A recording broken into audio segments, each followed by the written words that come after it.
आज हम properties of halo alkane के बारे में बात कर रहे हैं। हेलो एल्केन की प्रॉपर्टीज को हम टू पार्ट में डिवाइड कर सकते हैं। ए फिजिकल प्रॉपर्टीज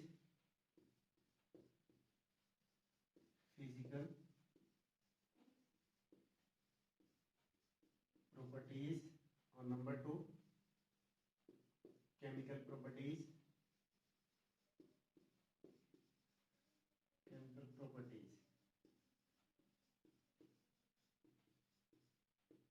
अब हम पहले बात करेंगे फिजिकल प्रॉपर्टीज के बारे में। पॉइंट नंबर 1,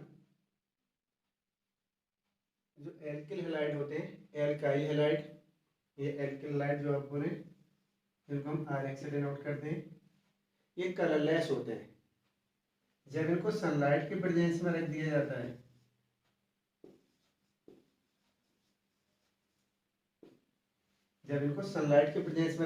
है, कौन से, एल्किल ब्रोमाइड या फिर एल्किल आयोडाइड, तब इनका कलर येलो हो जाता है। क्या हो जाता है? येलो। और देखते हैं फिजिकल प्रॉपर्टीज में, जैसे हमने पॉइंट नंबर 1 माना। पॉइंट नंबर 2, एल्किलाइड ये जनरली वाटर में इंसोल्युबल होते हैं, ये ऑर्गेनिक कंपाउंड में सोल्युबल होते हैं। पॉइंट नंबर 3, क्योंकि आपने सुना है सोल्युबिलिटी के लिए लाइक डिजोल्व लाइक, समान को बोलता है। पॉइंट नंबर 3, किसमें सोल्युबल होते हैं? ये ऑर्गेनिक कंपाउंड जो नॉन पोलर होती है जनरली। अब हम बात करें जैसे पॉइंट नंबर 3, बॉइलिंग पॉइंट के बारे में। इनके बॉइलिंग पॉइंट के बारे में बात करें, तब जैसे जैसे इनका मॉलिक्यूलर वेट बढ़ता जाता है, वैसे वैसे इनका बॉइलिंग पॉइंट बढ़ता जाता है। जैसे ये हो RF, RCl, RBr, RI, जैसे जैसे इनके हेलोजन का वेट बढ़ता जाएगा, बॉइलिंग पॉइंट बढ़ता जाएगा। ये हम R को लेकर बात कर लें, हेलोजन सेम हो, जैसे C2H5 हो या CH3 हो। जैसे जैसे इस एल्किल ग्रुप का भी वेट बढ़ता जाएगा, वैसे वैसे इनका बॉइलिंग पॉइंट बढ़ता जाएगा। और बात करते हैं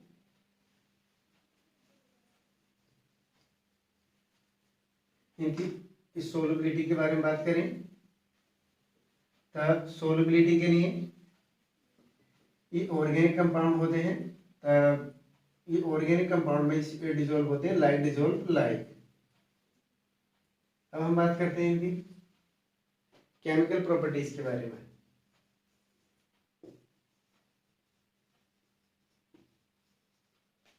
केमिकल प्रॉपर्टीज,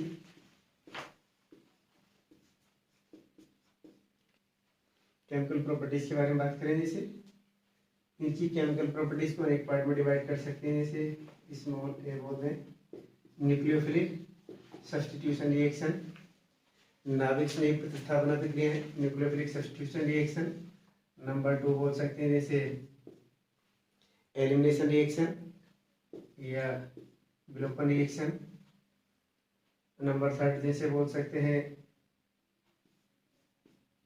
मेटल के साथ रिएक्शन विद मेटल, या और भी कुछ पार्ट में डिवाइड कर सकते हैं। जैसे हम सबसे पहले बात कर रहे हैं न्यूक्लियोफिलिक सब्स्टिट्यूशन रिएक्शन के बारे में बात कर रहे हैं। सबसे पहले न्यूक्लियोफिलिक सब्स्टिट्यूशन रिएक्शन क्या होती है, नाभिक स्नेह प्रतिस्थापना प्रक्रिया क्या होती है। वैसे इनकी फिजिकल स्टेट के बारे में बात कर ले एक बार। फिजिकल प्रॉपर्टीज में था फिजिकल स्टेट, जैसे एक्सेप्शन नहीं है, जनरली टोटल केमिस्ट्री पर ये अप्लाई होता है। जैसे जैसे मॉलिक्यूलर वेट बढ़ता जाता है, वैसे ही कंपाउंड गैस से लिक्विड में कन्वर्ट होते हैं और लिक्विड से सॉलिड में कन्वर्ट हो जाते हैं। जैसे जैसे मॉलिक्यूलर वेट बढ़ता है, वैसे वैसे कंपाउंड गैस से लिक्विड और लिक्विड से सॉलिड में कन्वर्ट हो जाते हैं। फिजिकल प्रॉपर्टीज में हम बात करें न्यूक्लियोफिलिक सब्स्टिट्यूशन रिएक्शन। देखिए आप, जैसे एल्किल हैलाइड के बारे में बात कर रहे हैं, RX की इलेक्ट्रोनेगेटिविटी कल की क्लास में हमने बात की थी। हेलो, ये R क्या है? कार्बन। हैलोजन की इलेक्ट्रोनेगेटिविटी कार्बन से बहुत ज़्यादा होती है, इसलिए शेयरिंग इलेक्ट्रॉन पेयर जो इनका वो हैलोजन की ओर खींच जाता है, जिससे इस पर पार्शियल नेगेटिव चार्ज और इस पर पार्शियल पॉजिटिव चार्ज आ जाता है। इसलिए ये इस तरह से R plus plus X minus की फॉर्म में न्यूक्लियोफाइल की प्रेजेंस में अलग होता है। जैसे किस तरह से देखें आप, ये एल्काइल हैलाइड है प्लस ये न्यूक्लियोफाइल। न्यूक्लियोफाइल ऐसी स्पीशीज को कहा जाता है जिन पर नेगेटिव चार्ज होता है या जिन पर नॉन पेयर पाए जाते हैं। अब ये न्यूक्लियोफाइल हैलोजन को सब्स्टिट्यूट कर देता है और बन जाता है RNU प्लस X। इस तरह से जो न्यूक्लियोफिलिक सब्स्टिट्यूशन रिएक्शन होती है उनको हम 2 पार्ट में डिवाइड कर सकते हैं, SN1 और SN2। न्यूक्लियोफिलिक जो सब्स्टिट्यूशन रिएक्शन देखी अभी आपने इनको 2 पार्ट में डिवाइड कर सकते हैं। नंबर 1 SN1 और नंबर 2 SN2। ये है यूनिमोलिकुलर रिएक्शन, एक अणु नाभिक स्नेह प्रतिस्थापन अभिक्रिया, यूनिमोलिकुलर सब्स्टिट्यूशन रिएक्शन, और ये बायोमोलिकुलर न्यूक्लियोफिलिक सब्स्टिट्यूशन रिएक्शन, या एक अणु नाभिक स्नेह प्रतिस्थापन अभिक्रिया, 2 अणु नाभिक स्नेह प्रतिस्थापन अभिक्रिया। पहले हम इसके बारे में बात कर लेते हैं, SN1 के बारे में। जो ये SN1 अभिक्रियाएं होती हैं जनरली, जैसे हम बात करें इसकी SN1 के बारे में, ये हो जैसे CH3 का होल थ्राइस, CH3 का होल थ्राइस, COOH, CH3 का whole thrice CH plus KOH arrow, ये हो CH3 का whole thrice COH plus KX। ये कौन सी रिएक्शन का एग्जाम्पल है? SN1 का एग्जाम्पल है। यूनिमोलिकुलर सब्स्टिट्यूशन रिएक्शन का, यूनिमोलिकुलर न्यूक्लियोफिलिक सब्स्टिट्यूशन रिएक्शन का एग्जाम्पल है एक अणु को नाभिक स्नेह प्रतिस्थापन अभिक्रिया होगा। ये जो होती है SN1 अभिक्रियाएं, इनके बारे में थोड़ा विस्तार से बात करते हैं, एक्सप्लेन करते हैं कि SN1 रिएक्शन 2 पार्ट में कंप्लीट होती है। SN1 जो रिएक्शन होती है 2 पार्ट में कंप्लीट होती है। देख सकते हैं आप किस तरह से क्या होता है, जैसे KOH है, ये KOH तो K plus plus OH minus की फॉर्म में कन्वर्ट हो, ये ब्रेक हो जाता है।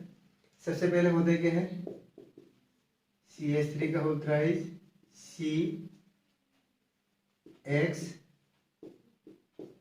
से बनता है CH3 का। जो न्यूक्लियोफिलिक सब्स्टिट्यूशन रिएक्शन होती है SN1 रिएक्शन के बारे में बात कर रहे हैं। SN1 रिएक्शन 2 स्टेप में कंप्लीट होती है। फर्स्ट स्टेप तो ये है जिसमें कार्बोकैटायन बनता है, क्या बनता है, कार्बोकैटायन बनता है। सेकंड स्टेप में क्या होता है, फर्स्ट स्टेप में बनाइए कार्बोकैटायन,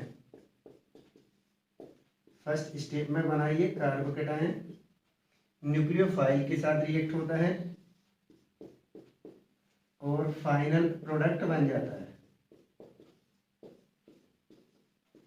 और ये फाइनल प्रोडक्ट बन जाता है। ये जो स्टेप होता है फर्स्ट स्टेप, ये स्लो होता है, और ये सेकंड स्टेप जो है ये फास्ट होता है। रिएक्शन का रेट ऑलवेज स्लो स्टेप पर डिपेंड करता है। स्लो स्टेप में कितने रिएक्टेंट हैं, ओनली 1। इसलिए जो SN1 रिएक्शन होती है उनका रेट केवल एल्किल हैलाइड की कंसंट्रेशन पर डिपेंड करता है, और इसमें कितने एल्किल हैलाइड है, 1। इसलिए रिएक्शन का रेट क्या होता है, रेट डायरेक्टली किसके प्रोपोर्शनल होता है, RX के, एल्किल हैलाइड के। आप ये प्रोपोर्शनलिटी कांस्टेंट लगाकर के भी लगा सकते हैं, रेट इक्वल के RX।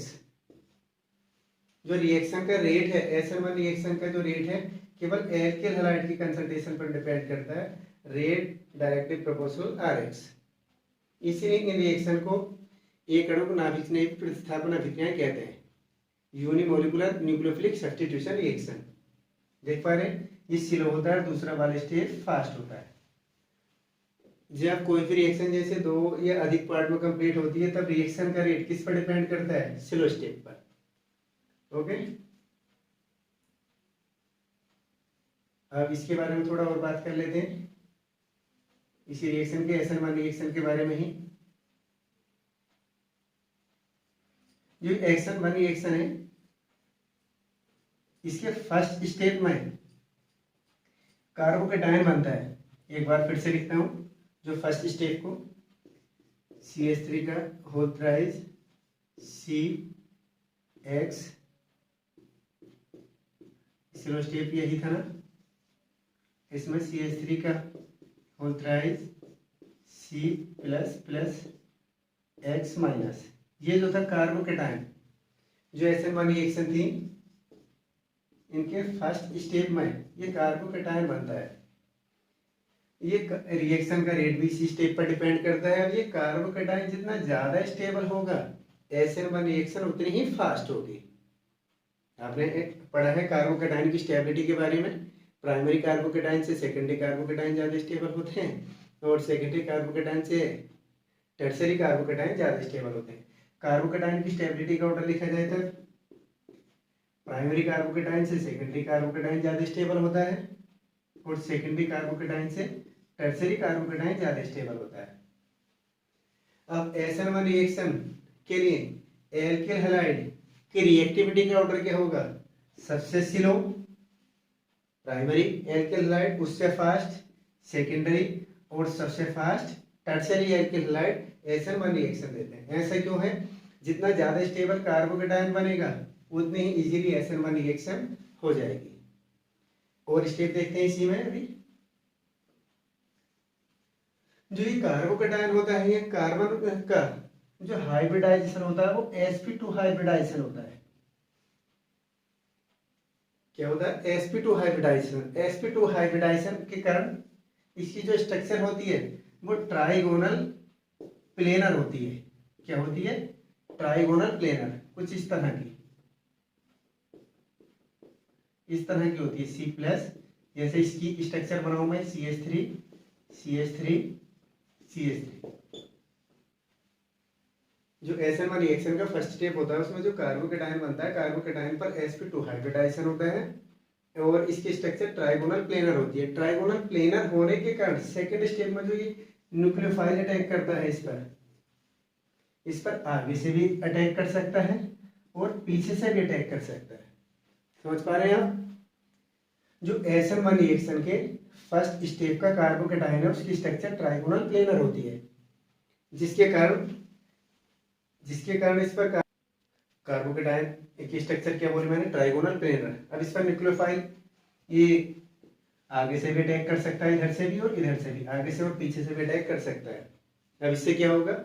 ऐसी रिएक्शन जो SN1 के द्वारा संपन्न होती है, उनका रिएक्टेंट यदि ऑप्टिकली एक्टिव है, उनका रिएक्टेंट क्या है? ऑप्टिकली एक्टिव है, वो पोलराइज्ड लाइट को या तो क्लॉकवाइज रोटेट करा दे या एंटी क्लॉकवाइज। फिर से सुने, ऐसी रिएक्शन जो SN1 के द्वारा संपन्न होती है, कंप्लीट होती है, उनका रिएक्टेंट यदि ऑप्टिकली एक्टिव है तो बनने वाला प्रोडक्ट जो होगा यहाँ, वो प्रोडक्ट रेसिमिक मिक्सचर होगा, क्योंकि इसमें न्यूक्लियोफाइल ये आगे से भी अटैक कर सकता है और पीछे से भी अटैक कर सकता है। रेसिमिक मिक्सचर को क्या होता है?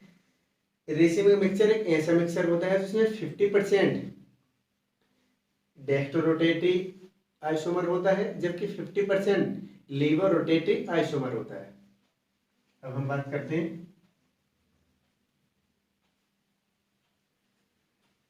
करते हैं SN2 रिएक्शन के बारे में।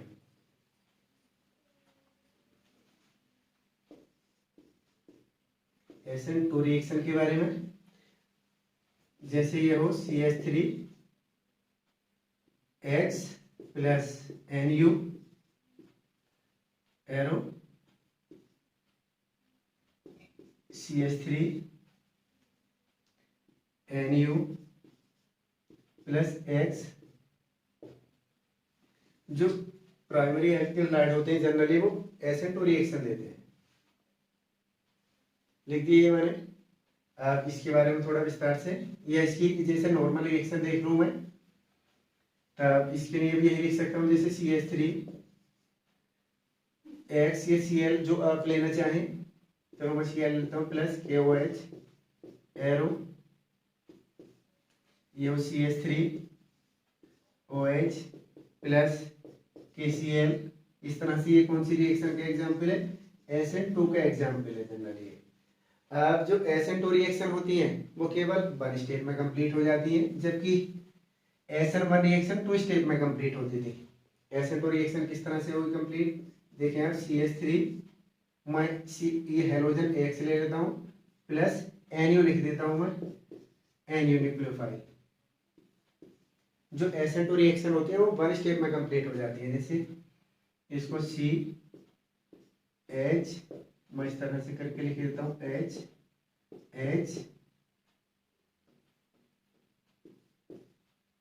एक इस पर, ये है X और ये हो NU। इसको डॉट डॉट लिख रहे हैं, क्यों लिख रहे हैं डॉट डॉट अभी बताते हैं।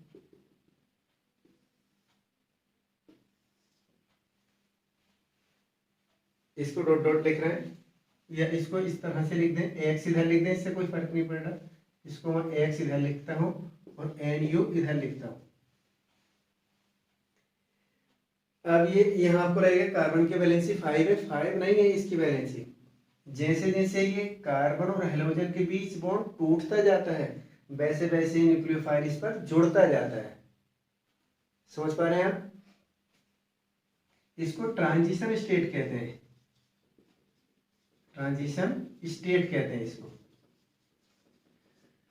फिर से सुने, SN2 रिएक्शन केवल एक स्टेप में कंप्लीट हो जाती है। इसमें न्यूक्लियोफाइल एल्किल हैलाइड के साथ रिएक्ट होकर एक ट्रांजिशन स्टेट बनाता है।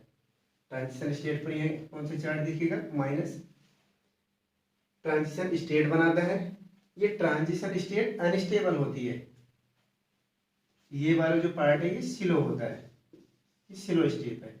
ये ट्रांजिशन स्टेट क्या होती है? अनस्टेबल होती है, और इसके ये तुरंत ब्रेक होकर फाइनल प्रोडक्ट दे देती है। ये हो जाएगी NuCH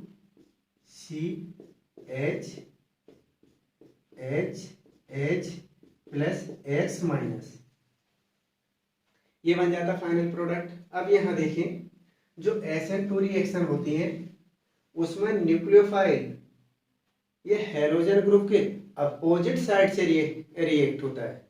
फिर से ध्यान से सुने, ऐसी रिएक्शन जो SN2 से कंप्लीट होती हैं उनमें न्यूक्लियोफाइल हेलोजन की अपोजिट साइड से अटैक करता है। अब इससे होगा क्या? यदि SN2 रिएक्शन का रिएक्टेंट ऑप्टिकली एक्टिव है तो बनने वाले प्रोडक्ट का जो ओरिएंटेशन होगा वो चेंज हो जाएगा। जैसे अगर ये रिएक्टेंट ऑप्टिकली एक्टिव हो और इसका रोटेशन क्लॉकवाइज हो, ये पोलराइज्ड लाइट को क्लॉकवाइज रोटेट करता हो, अब जो ये प्रोडक्ट बनेगा उसका रोटेशन एंटी क्लॉकवाइज हो जाएगा। समझ पा रहे हैं ना? इसीलिए इस प्रोसेस को बाल्डन इन्वर्जन या बाल्डन प्रतिलोमन भी कहा जाता है। क्या बोलते हैं इसे? बाल्डन इन्वर्जन। समझ गए होंगे आप? इसमें एक पॉइंट और, जो ये रिएक्शन है इनका रेट, जैसे एक बार रिएक्शन को मैं फिर से लिखूं, जैसे फर्स्ट स्टेप को ये था CH3X प्लस NU, इसको मैंने बोला ये स्लो स्टेप है।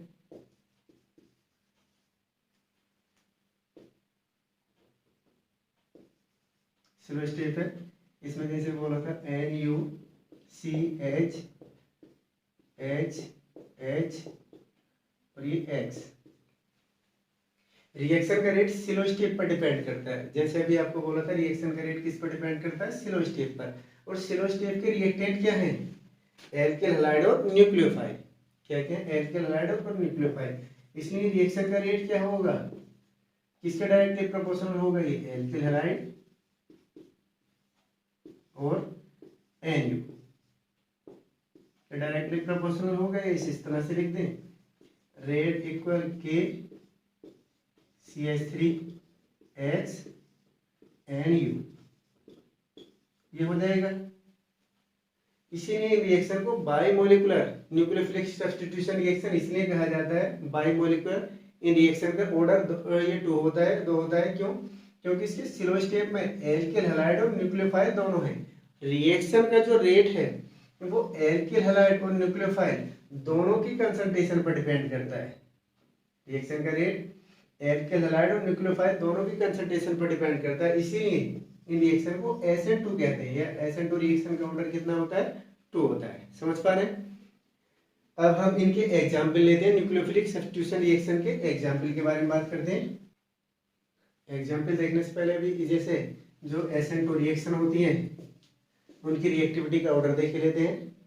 इसमें इनका ऑर्डर होता है, ये टर्शियरी जो एल्किल हैलाइड होते हैं वो सबसे स्लो रिएक्शन देते हैं, सेकेंडरी उससे फास्ट देते हैं, और primary alkyl halide SN2 reaction सबसे फास्ट देते हैं, जबकि SN1 के लिए इसके अपोजिट था। अब इसमें ये क्यों है? क्योंकि हमने देखा था जब न्यूक्लियोफाइल एल्किल हैलाइड पर अटैक करता था, RH पर अटैक करता था, ये तभी ट्रांजिशन स्टेट बनती थी। ट्रांजिशन स्टेट के बनने में एल्किल ग्रुप का साइज और नंबर ऑफ एल्किल ग्रुप दोनों ही स्टेरिक हिंड्रेंस उत्पन्न करते हैं। क्या करते हैं? स्टेरिक हिंड्रेंस उत्पन्न करते हैं, जिसके कारण स्टेरिक हिंड्रेंस बढ़ जाता है। फिर से सुने, एल्किल हैलाइड पर जब न्यूक्लियोफाइल अटैक करता है तब ट्रांजिशन स्टेट बनती है।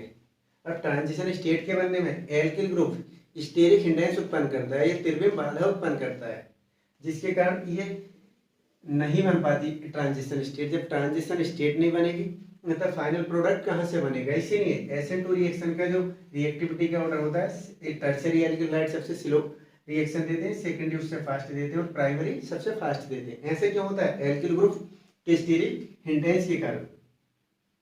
अब जैसे अभी बोला कि कुछ इसके एग्जाम्पल देखते हैं न्यूक्लियोफिलिक सब्स्टिट्यूशन रिएक्शन के। जैसे सबसे पहले देखते हैं एल्किल हैलाइड की रिएक्शन हम KCN के साथ करा दें, तब बन जाता है RCN एल्किल साइनाइड। यदि एल्किल हैलाइड की रिएक्शन हम AgCN के साथ करा दें तब बन जाता है RNC। यह साइनाइड और यहाँ आइसोसाइनाइड। समझ पा रहे हैं आप? ऐसे क्यों होता है? ऐसे इसलिए होता है, ये जो KCN है, KCN एक आयनिक कंपाउंड है और ये ब्रेक हो जाता है K प्लस CN माइनस, इस फॉर्म में ब्रेक हो जाता है। यहाँ साइनाइड क्यों बनता है उसके बारे में बात कर रहे हैं। KCN एक आयनिक कंपाउंड है और ये अपने आयन से ब्रेक हो जाता है, टूट जाता है, और यहाँ जो CN का कार्बन है वो न्यूक्लियोफाइल का कार्य करता है, इसीलिए यहाँ साइनाइड बन जाता है। जबकि यहाँ बात करें AgCN में आइसोसाइनाइड बनता है, एल्किल आइसोसाइनाइड। ऐसा क्यों होता है? क्योंकि AgCN एक कोवेलेंट कंपाउंड है, सह संयोजक यौगिक है। अब यहाँ से सिंगल बॉन्ड से जुड़ा है और इधर की ट्रिपल बॉन्ड से, तब इसके पास कार्बन के पास तो कोई इलेक्ट्रॉन है ही नहीं, जबकि नाइट्रोजन के पास एक लोन पेयर प्रेजेंट है।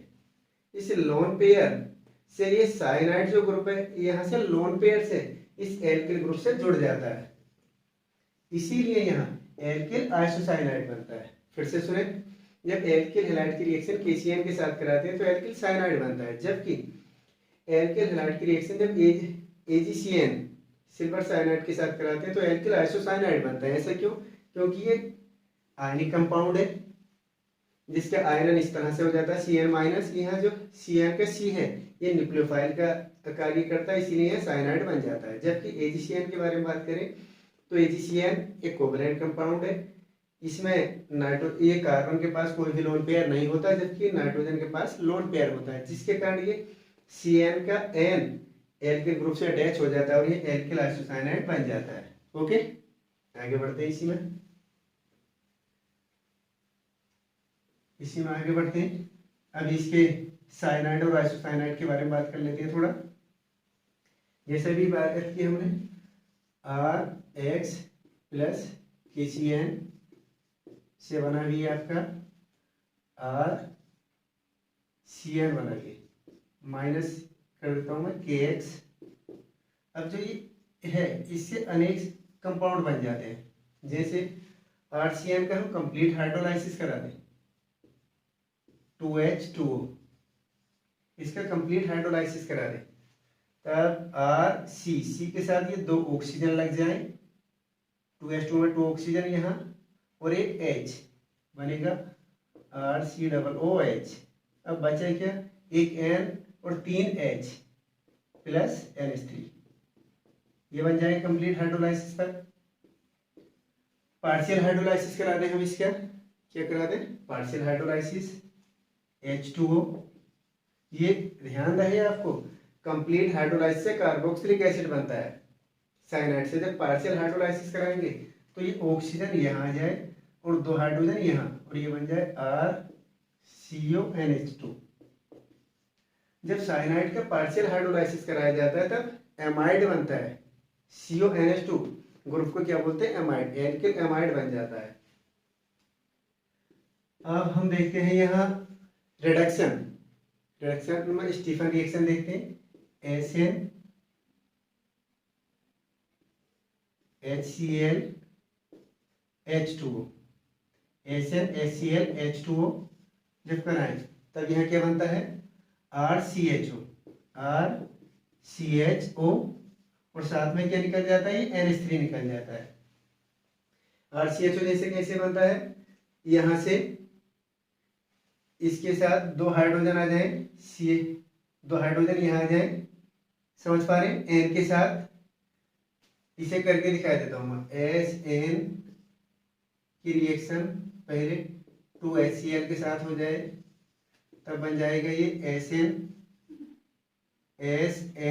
किस तरह से बना उसके बारे में बात करें। SnCl2 प्लस 2H आ जाएंगे, ये एक H2 है, ये 2H यहाँ है और 2H यहाँ, 4H हो गया। 4 में से एक H और एक ऑक्सीजन यहाँ जुड़ जाए इसके साथ, यानी यहाँ से OH उठकर इसके साथ लग जाए तो RCH हो जाएगा। ये यहाँ से क्या बचा, एक N बचा, यहाँ एक H ये और 2 H ये, कितना हो जाएगा, NH3। ये इतना याद ना रखते हुए आप सीधा बोल सकते हैं, जब RCN का अपचयन या रिडक्शन SnHCl और H2O से कराया जाता है तो एल्डिहाइड बनता है और इसे स्टीफन रिएक्शन कहते हैं। डेफिनेशन क्या हो सकती है, जब एल्किल साइनाइड का रिएक्शन SnHCl और H2O से कराया जाता है तब एल्डिहाइड प्राप्त होता है। When alkyl cyanide reduced by SnHCl and H2O to give aldehyde. Okay, इस रिएक्शन को क्या बोलते हैं हम, स्टीफन रिएक्शन। अब हम बात करते हैं मेंडियस रिएक्शन के बारे में। NaC2H5OH, जब एल्किल साइनाइड का रिडक्शन NaC2H5OH से कराया जाता है तब इसे मेंडियस रिडक्शन कहते हैं और इसमें क्या बनता है, RCH2NH2, ये 4H अटैच हो जाते हैं, RCH2NH2। अब ध्यान से एक बार फिर से देखें, जब एल्किल साइनाइड का कंप्लीट हाइड्रोलाइसिस कराया जाता है तब कार्बोक्सिलिक एसिड बन जाता है, मेन प्रोडक्ट। जब एल्किल साइनाइड का ये हाइड्रोलाइसिस पार्शियल हाइड्रोलाइसिस कराया जाता है तब एमाइड बनता है। जब एल्किल साइनाइड का ये पार्शियल रिडक्शन कराया जाता है जिसको हम बोलते हैं स्टीफन रिएक्शन, तब एल्डिहाइड प्राप्त होता है। और जब एल्किल साइनाइड का कंप्लीट रिडक्शन कराया जाता है जिसे हम मेंडियस रिडक्शन कहते हैं तब यहाँ प्राइमरी एमीन प्राप्त होती है। अब हम आइसोसाइनाइड के बारे में बात करते हैं, उसका रिडक्शन और हाइड्रोलाइसिस कराते हैं, वो किस तरह से बना था देखते हैं। अभी जैसे अभी हमने बोला था RH plus AgCN arrow RNC, ये था माइनस AgH लिखते हैं। इसके बारे में इसका हम रिडक्शन करा दें वही Na C2H5OH से, तब इससे कंप्लीट रिडक्शन हो जाता है। अब क्या हो जाएगा, RNHCH3, RNHCH3। इसका मीन्स क्या है, सेकेंडरी अमीन मैंने बोला था जब NH2 होता है प्राइमरी अमीन कहते हैं, जब NH होता है सेकेंडरी अमीन कहते हैं, और जब ये N होता है तब टर्शियरी अमीन कहते हैं, और जब ये N होता है तब इसे क्वाटरनरी अमोनियम साल्ट कहते हैं। कौन सी अमीन बन जाएगी, सेकेंडरी अमीन। जब एल्किल आइसोसाइनाइड का रिडक्शन NaC2H5OH से कराया जाता है, कंप्लीट रिडक्शन हो जाता है और क्या बनता है, सेकेंडरी अमीन। अब इसका हाइड्रोलाइसिस कराते हैं, हाइड्रोलाइसिस कराएंगे तब RNH2 प्लस HCOOH, यहाँ वाटर के 2 मॉलिक्यूल काम में आ जाएंगे। जब आइसोसाइनाइड का ये हाइड्रोलाइसिस कराया जाता है, जल अपघटन कराया जाता है, तब प्राइमरी अमीन प्राप्त होती है, जबकि आइसोसाइनाइड का जब रिडक्शन कराया जाता है तब सेकेंडरी अमीन प्राप्त होती है। ओके, अब आगे बढ़ते हैं।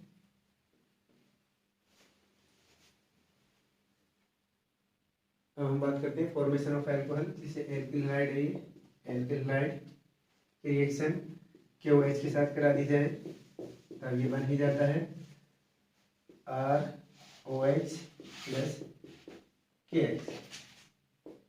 इसके स्थान पर हम जैसे Ag2O भी ले सकते हैं, एक्वस जलीय नम Ag2O भी ले लें तब भी अल्कोहल बन जाता है। अब इसके लिए जो रिएक्टिविटी का ऑर्डर होता है जनरली एल्किल हैलाइड की, वो टर्शियरी, सेकेंडरी और प्राइमरी होता है। इस रिएक्शन के लिए, अल्कोहल बनाने की इस रिएक्शन के लिए जो एल्किल हैलाइड की रिएक्टिविटी का ऑर्डर है, टर्शियरी सबसे ज्यादा रिएक्टिव, सेकेंडरी उससे कम और प्राइमरी उससे कम होते हैं। अब आगे बात करते हैं हम,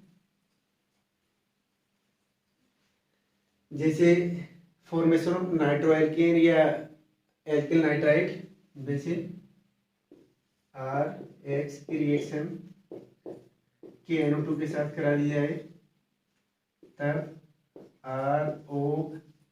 RONO, या फिर RH की रिएक्शन AgNO2 के साथ करा दी जाए तब RNO2। ठीक ये भी वही है जो हमने पहले बताया था, KX की पहले बताया था, KCN और AgCN के लिए जो बोला था, सेम वही है। ये आयनिक कंपाउंड, ये कोवैलेंट कंपाउंड, ये आयनिक कंपाउंड, ये कोवैलेंट कंपाउंड। इसलिए एल्किल हैलाइड की रिएक्शन जब पोटेशियम नाइट्राइड के साथ कराई जाती है तब एल्किल नाइट्राइड प्राप्त होती है। जब एल्किल हैलाइड की रिएक्शन सिल्वर नाइट्राइड के साथ कराई जाती है तब नाइट्रो एल्केन प्राप्त होती है।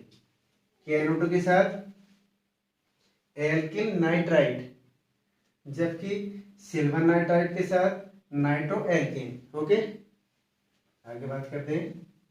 हम आज पढ़ कर रहे हैं प्रॉपर्टीज ऑफ हेलो एल्केन। अब और बात करते हैं, जैसे हम बात कर रहे हैं फॉर्मेशन ऑफ ईथर, जैसे एल्किल हैलाइड की रिएक्शन यदि हम करा दें Ag2O के साथ, ध्यान रहे जब नम या मॉइस्ट Ag2O के साथ कराते हैं, एक्वस Ag2O के साथ कराते हैं तब एल्कोहल बनता है, और जब ड्राई Ag2O के साथ कराते हैं, ड्राई Ag2O के साथ एल्किल हैलाइड की रिएक्शन कराते हैं तब ईथर बनता है। ये बन जाएगा ROR प्लस 2AgX। ध्यान रहेगा ना, जब ड्राई Ag2O के साथ कराते हैं तब ईथर बनता है, और जब मॉइस्ट या नम Ag2O के साथ कराते हैं तब अल्कोहल बनता है। ओके, अब ईथर ने से एल्किल हैलाइड से ईथर बना रहे हैं, ये वो एक इम्पोर्टेंट मेथड से है, उसे देख सकते हैं, RH प्लस NaOR, NaOR। जब एल्किल हैलाइड की रिएक्शन सोडियम एल्कोक्साइड के साथ कराई जाती है, एल्किल हैलाइड की रिएक्शन सोडियम एल्कोक्साइड के साथ कराई जाती है, जैसे इसको R' मान लेता हूं, तब ओ आर डैश, तब ईथर बनता है। जब एल्किल हैलाइड की रिएक्शन सोडियम एल्कोक्साइड के साथ कराई जाती है तब ईथर बनता है। और इस मेथड को विलियमसन सिंथेसिस कहा जाता है। ये प्रोसेस क्या है? Williamson synthesis. इस मेथड के द्वारा प्राइमरी, सेकेंडरी, टर्शियरी सभी तरह का ईथर बनाया जा सकता है। ये ईथर एक वाले टॉपिक में थोड़ा विस्तार से पढ़ेंगे हम। अब हम आगे बात करते हैं, हम थायो ईथर के बारे में बात करते हैं। थायो ईथर, जब ऑक्सीजन दो एल्किल ग्रुप से अटैच होता है तब इसको ईथर कहते हैं। और थायो ईथर के लिए जब एस दो एल्किल ग्रुप से सिंगल बॉन्ड से अटैच होता है तब इसको थायो ईथर कहते हैं। हम बात कर रहे हैं फॉर्मेशन ऑफ थायो ईथर। जैसे RX की रिएक्शन सोडियम सल्फाइड से करा दी जाए, सोडियम सल्फाइड से एल्किल हैलाइड की रिएक्शन सोडियम सल्फाइड से करा दी जाए तब RSR प्लस 2NaX, इसको क्या कहेंगे? थायो ईथर। समझ पा रहे हैं आप? एल्किल हैलाइड की रिएक्शन जब सोडियम सल्फाइड से करा दी जाए या सोडियम सल्फाइड का कोई डेरिवेटिव हो जैसे उससे करा दी जाए तब ये थायो ईथर बन जाते हैं। ओके, और आगे आप ये तो समझ पा रहे होंगे ना, जैसे R लिख रहा हूं मैं बार बार एल्किल ग्रुप के लिए, तो आप R को जैसे जनरली आप C2H5 मान सकते हैं। क्या मान सकते हैं? Generally C2H5। और जो मैं X लिख रहा हूं बार बार, X को आप Cl मान सकते हैं जनरली, आप चाहे तो Br मान सकते हैं। और यहाँ जैसे आप चाहे तो CH3 मान सकते हैं। जनरली जो मैं RX लिख रहा हूँ इसका मीन्स मैं लगातार C2H5Cl लिख रहा हूँ। RX का मीन्स क्या लिख रहा हूँ मैं यहाँ? Generally C2H5Cl। आप चाहे तो CH3 मान लें R के स्थान पर, या X के स्थान पर Br मान लें जनरली। ओके, अब हम बात कर रहे हैं आगे फॉर्मेशन ऑफ थायो एल्कोहल। किसके बारे में? फॉर्मेशन ऑफ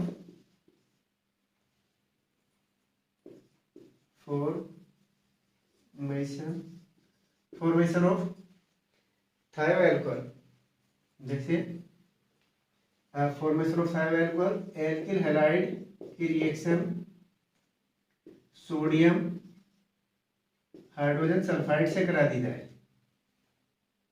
थायो एल्कोहल की के बारे में बात कर रहे हैं। एल्किल हैलाइड की रिएक्शन सोडियम हाइड्रोजन सल्फाइड से करा दी जाए तब थायो ईथर बन जाते हैं। NaX एक साथ निकल जाए और यहाँ हो जाए RSH, थायो एल्कोहल।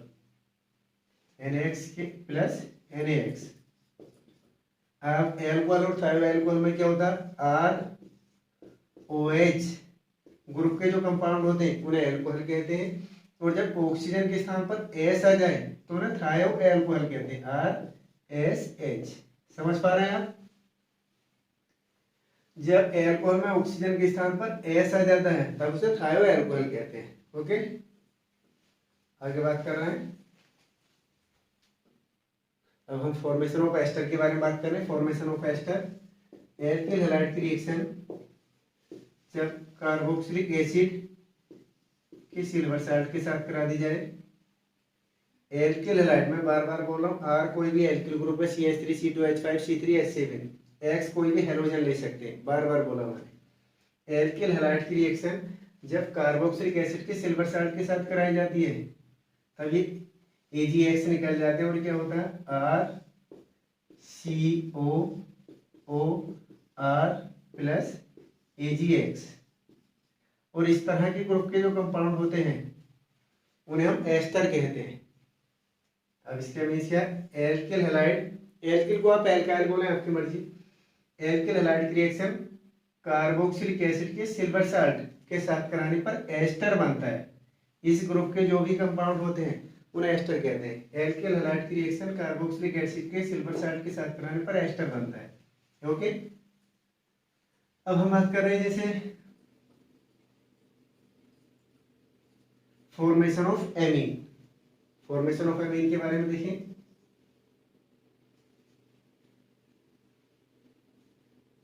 एल्किल हैलाइड की रिएक्शन अमोनिया के साथ करा दी जाए तब बन जाता है ये प्राइमरी एमीन। तब ये प्राइमरी एमीन बनता है। एल्किल हैलाइड की रिएक्शन जब अमोनिया के साथ करा दिया HX निकल जाता है यहाँ से। एल्किल हैलाइड की रिएक्शन अमोनिया के साथ कराने पर primary amine first degree amine बनता है। ये फिर से एल्किल हैलाइड के साथ रिएक्शन कर ले तब फिर से ये HX निकल जाए और बन जाए RNHR, ये सेकेंडरी एमीन बन जाए। इसके बाद ये फिर से RH के साथ रिएक्शन कर ले एल्किल हैलाइड के साथ तब ये RNRR बन जाए, ये टर्सरी एमीन बन जाए।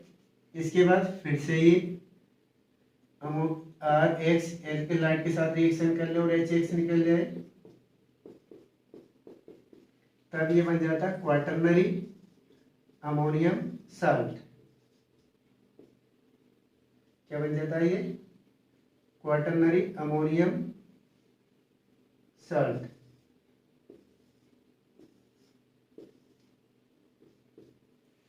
जब एल्किल हैलाइड की रिएक्शन अमोनिया के साथ कराई जाती है प्राइमरी अमीन बनता है। ये फिर से एल्किल हैलाइड के साथ रिएक्शन करे सेकेंडरी अमीन बनता है। ये फिर से एल्किल हैलाइड के साथ रिएक्शन करे टर्सरी अमीन बनता है। ये तीनों स्टेप में HX निकल जाता है। फिर से ये एल्किल हैलाइड के साथ रिएक्शन करे, अब HX नहीं निकलता, अब लास्ट में क्या बन जाता है? ये क्वाटरनरी अमोनियम साल्ट। इस रिएक्शन को अमोनोलाइसिस भी कहा जाता है, ये एल्किलेशन भी कहा जाता है। इस रिएक्शन को एल्किलेशन या एल्किलीकरण या अमोनोलाइसिस, अमोनिया अपघटन। अब आगे बात करते हैं फ्रीडल क्राफ्ट रिएक्शन के बारे में। ये इस रिएक्शन की अगर मैं डेफिनेशन बोलूं, ये एल्किल हैलाइड की रिएक्शन अमोनिया के साथ कराने पर प्राइमरी, सेकेंडरी, टर्शियरी और क्वाटरनरी अमोनियम साल्ट का मिक्सचर प्राप्त होता है। इस रिएक्शन को अमोनोलाइसिस कहा जाता है। अब हम बात कर रहे हैं फ्रीडल क्राफ्ट रिएक्शन की। बेंजीन की रिएक्शन एल्किल हैलाइड में CH3X लिखे देता हूं मैं क्योंकि इसके कई सारे एग्जाम्पल दूंगा। AlCl3 Lewis acid. Alkyl halide की रिएक्शन, चलो Cl ले लेता हूं मैं, मेथिल क्लोराइड। बेंजीन की रिएक्शन, बेंजीन के स्थान पर सिस्टेमेटिक बोलता हूं, कई सारी रिएक्शन के लिए एक ही डेफिनेशन। एरोमेटिक कंपाउंड की रिएक्शन जब एल्किल हैलाइड के साथ लुईस एसिड की प्रेजेंस में कराई जाती है तब एल्किल एरोमेटिक कंपाउंड प्राप्त होता है। तब क्या प्राप्त होता है? एल्किल एरोमेटिक कंपाउंड प्राप्त होता है। और इस रिएक्शन को फ्रीडल क्राफ्ट एल्किलेशन रिएक्शन कहा जाता है क्योंकि इसमें एल्किल ग्रुप डायरेक्ट बेंजीन से अटैच हो जाता है। एरोमेटिक कंपाउंड की रिएक्शन एल्किल हैलाइड के साथ लुईस एसिड की प्रेजेंस में कराने पर एल्किल एरोमेटिक कंपाउंड प्राप्त होता है और इस रिएक्शन को क्या बोलते हैं? Friedel craft alkylation. अब इसकी कई सारी रिएक्शन हो सकती है, जैसे इसके स्थान पर मैं, ये तो बेंजीन है ही, इसको मैं ले लूं जैसे C2H5। ये C2H5 को मैं इस तरह से लिखता हूं CH3 CH2 Cl, ये लिख दिया जाए AlCl3। तब फिर से यहाँ ये बेंजीन रिंग में जुड़ जाएगा CH2 CH3, इधर ये CH2 लिखेंगे, इधर CH3। और भी इसकी बहुत सारी रिएक्शन हो सकती हैं, जैसे लिखता हूं मैं कई सारी रिएक्शन, ध्यान से देखें आप।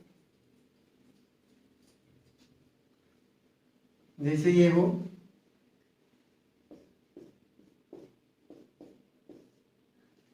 Plus CH3 CH2 CH2 Cl AlCl3, ये हो। अब ये यहां से अटैच नहीं होगा, यहां से अटैच होगा, प्रोडक्ट बनेगा, यहां से अटैच होगा CH CH3 CH3। इस रिएक्शन के भी हम मैकेनिज्म देखेंगे तब उसमें कार्बोकैटायन बनता है। और प्राइमरी कार्बोकेटाइन से सेकेंडरी कार्बोकेटाइन ज़्यादा स्टेबल होता है और सेकेंडरी कार्बोकेटाइन से टर्शियरी कार्बोकेटाइन ज़्यादा स्टेबल होता है। यहाँ से ब्रेक हो जाए, कार्बोकेटाइन बन जाए, प्राइमरी कार्बोकेटाइन बनेगा, लेकिन एक एच यहाँ से इधर हो जाए, तब हाइड्रोजन की शिफ्टिंग इधर हो जाए, तब इसे सेकेंडरी कार्बोकेटाइन बन जाएगा। सेकेंडरी कार्बोकेटाइन ज़्यादा स्टेबल होता है, इसलिए ये बेंजीन से यहाँ से अटैच होगा। अब चाहे इसके लिए रिएक्टेंट ये हो, अभी जैसे प्लस क्या होगा ये HCl, जैसे चाहे रिएक्टेंट इसके लिए ये हो, प्रोडक्ट तब भी यही होगा, ये हो CH3 CH Cl CH3। चाहे तो ये रिएक्टेंट हो चाहे ये रिएक्टेंट हो, प्रोडक्ट यही बनेगा। ओके, और देखते हैं इसी का एग्जाम्पल फ्रीडल-क्राफ्ट रिएक्शन का। अभी इसको मैकेनिज्म से भी समझेंगे। जैसे ये हो बेंजीन और इसमें ये हो CH3, C का होता है Cl और AlCl3। मैंने बोला था एरोमेटिक कंपाउंड की रिएक्शन एल्केलाइड के साथ लोइस एसिड के प्रेजेंस में कराने पर एल्केल एरोमेटिक कंपाउंड प्राप्त होता है। अब ये यहाँ से ये ब्रेक हो जाएगा, Cl अलग, ये कार्बोकेटाइन अलग। अब ये वाला कार्बन बेंजीन रिंग से अटैच हो जाएगा, ये होगा CH3 और ये CH3, ये प्रोडक्ट बन जाएगा। यहाँ से ब्रेक होगा, ये C इस कार्बन से अटैच हो जाएगा। कहीं भी अटैच कर दो कार्बन में, जब ये एक ही सब्स्टिट्यूट होता है केवल एक, तब इसे कहीं भी जोड़ दिया जाए कोई फर्क नहीं पड़ता, चाहे यहाँ जोड़ो यहाँ कहीं भी जोड़ दिया जाए। और साथ में क्या बनेगा HCl। जो ये एल्किल एरोमेटिक कंपाउंड प्राप्त होता है उसमें जो ज्यादा स्टेबल कार्बोकेटाइन होता है वही बनता है। प्राइमरी की कंपेयर में सेकेंडरी कार्बोकेटाइन ज्यादा स्टेबल होता है और सेकेंडरी कंपेयर में टर्शियरी कार्बोकेटाइन। ये एंटाइसमेंट के लिए काफी इंपॉर्टेंट है। अब इसके मैकेनिज्म के बारे में बात कर लें, किस तरह से होती है मैकेनिज्म। देखें आप फ्रीडल-क्राफ्ट रिएक्शन की, जैसे पहले मैं रिएक्शन लिखता हूं एक बार फिर से। ये है benzene plus CH3Cl arrow AlCl3। इसके बाद था ये एल्किल एरोमेटिक कंपाउंड बना था ये जो टालोइन है प्लस HCl, ये है। इसके मैकेनिज्म देखते हैं। मैकेनिज्म इसमें कार्बोकेटाइन बनता है किस तरह से, तो स्टेप में कंप्लीट करते हैं इसको। CH3Cl plus AlCl3। इसके बाद ये CH3 प्लस AlCl4 माइनस, ये बन जाता है। अब इसके फर्स्ट स्टेप में कार्बोकेटाइन बना है। जो फ्रीडल-क्राफ्ट एल्किलेशन रिएक्शन होती है उसमें ये कार्बोकेटाइन जितना ज्यादा स्टेबल होता है रिएक्शन उतनी ही फास्ट हो जाती है। ये कार्बोकेटाइन बनता है कि कार्बोकेटाइन इस पर एरोमेटिक कंपाउंड पर ये अटैक करता है। जैसे H मान लिया जाए कहीं भी, इसकी प्रेजेंस में ये कोई भी ये वाले इलेक्ट्रॉन यहाँ चले जाए, इस पर नेगेटिव चार्ज आ जाएगा और इस पर positive charge plus CH3 plus. इस इलेक्ट्रोफाइल की प्रेजेंस में ये पाई बॉन्ड के इलेक्ट्रॉन यहाँ चले जाए किसी भी जगह, तब क्या होगा, तब ये हो जाएगा CH3H, यहाँ ये प्लस का चार्ज है क्योंकि यहाँ से ये पाई ए बॉन्ड के इलेक्ट्रॉन यहाँ जा चुके हैं जिससे नेगेटिव चार्ज आया और इस पर ये आकर अटैच हो गया। अब यहाँ पॉजिटिव चार्ज, अब ये पॉजिटिव चार्ज रिंग में रोटेट करता रहेगा। अब ये यहाँ से यहाँ जाएगा, पाई बॉन्ड के इलेक्ट्रॉन यहाँ डबल बॉन्ड बना लेंगे और पॉजिटिव चार्ज यहाँ जाएगा। जैसे इसे इस तरह से लिखा जा सकता है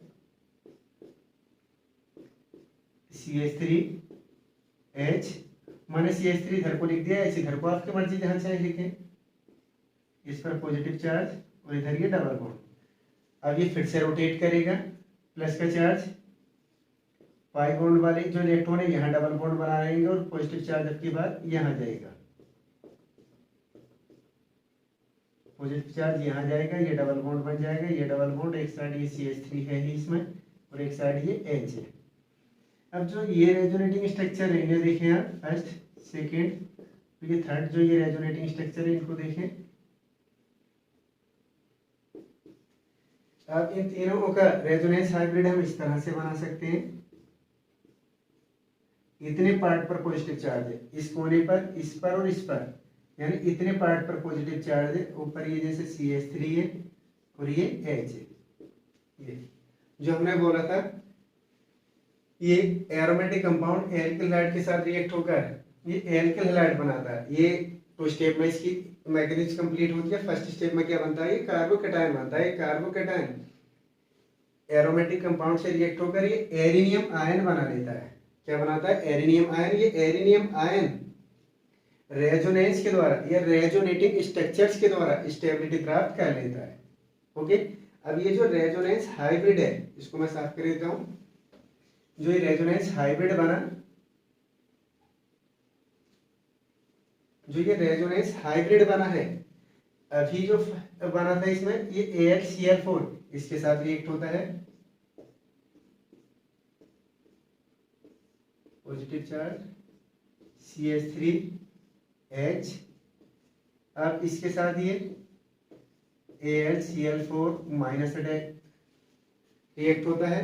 अब ये H प्लस की फॉर्म है, इसके साथ चला जाता है और इसके वाले के कार्बन को और हाइड्रोजन की शेयरिंग के जो इलेक्ट्रॉन है वो यहाँ आ जाते हैं, जिससे ये बन जाता है CH3 और ये क्या बन जाएगा, प्लस AlCl3 प्लस HCl। आज हमने जो हेलो एल्केन थे उनकी न्यूक्लियोफिलिक सब्स्टिट्यूशन रिएक्शन के बारे में बात करी, और कल हम बात करेंगे एलिमिनेशन रिएक्शन के बारे में।